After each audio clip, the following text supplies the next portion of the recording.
এবং বরেণ্য অতিথি দুইজনে আমাকে অনেকগুলি টাকা দিয়ে দোয়া করেছেন এবং আরও দাদা ভাইরা দিয়েছেন, যদিও তাদের নাম জানি না। তো সকলের প্রতি সালাম শ্রদ্ধা রইল। আসসালামু আলাইকুম। আরেকটি গান রাখার চেষ্টা করছি। ধন্যবাদ। রাখবো তোমায় হৃদয়েরই ঘরে,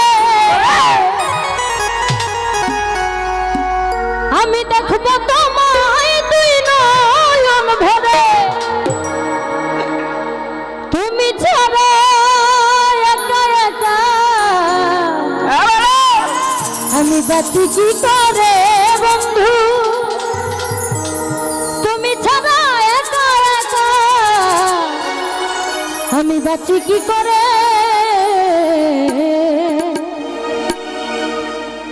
আমি সাজাবো তোমারে আমার মনের মতো করে, সাথী হয়ে আসো যদি, সাথী হয়ে আসো যদি আমার ঘরে। সাজাবো তোমারে, আমি সাজাবো তোমারে।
ধন্যবাদ।